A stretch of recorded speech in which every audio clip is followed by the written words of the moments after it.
علماء کی عزت نہیں کرتا وہ مسلمانوں کے طریقے پر نہیں، جو علماء کو اپنا مقام نہیں دیتا وہ مومنوں کے راستے پر نہیں۔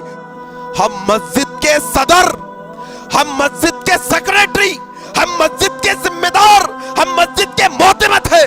ہماری جاگیرداری چلے گی، ہماری اجارہ داری چلے گی، ہمارا حکم چلے گا علماء کے سامنے۔ اللہ اکبر۔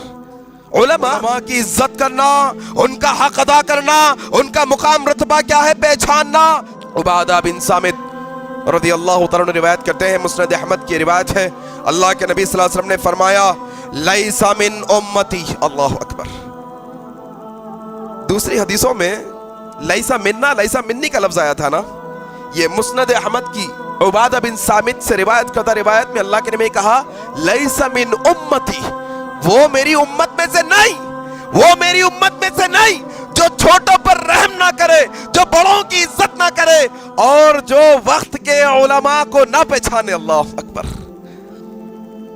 ایک اور چیز بڑھا دی گئی ہے حدیث کے اندر، چھوٹوں پر رحم شفقت، بڑوں کا ادب احترام، اور کیا؟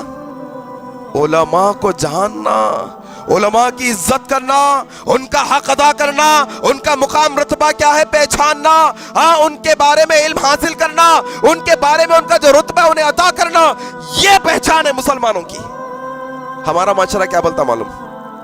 ارے وہ 4000 روپے کی تنخواہ والے مول صاحب، وہ 8000 روپے تنخواہ لے کے کام کرتے ہیں، انہوں کیا؟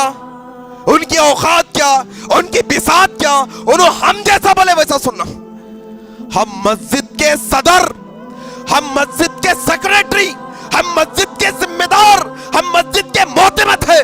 ہماری جاگیرداری چلے گی، ہماری اجارہ داری چلے گی، ہمارا حکم چلے گا علماء کے سامنے۔ اللہ اکبر۔ علماء کیا کہا اللہ کے نبی نے؟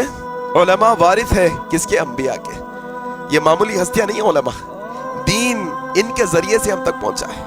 علماء کی عزت میرے بھائی، جو علماء کی عزت نہیں کرتا وہ مسلمانوں کے طریقے پر نہیں، جو علماء کو اپنا مقام نہیں دیتا وہ مومنوں کے راستے پر نہیں، علماء کو نہیں پہچانتا وہ نبی کے طریقے پر نہیں میرے بھائی۔ مزید علماء اور مقررین کے بیانات سننے کے لیے ہمارے YouTube چینل کو سبسکرائب کیجیے۔ جزاک اللہ۔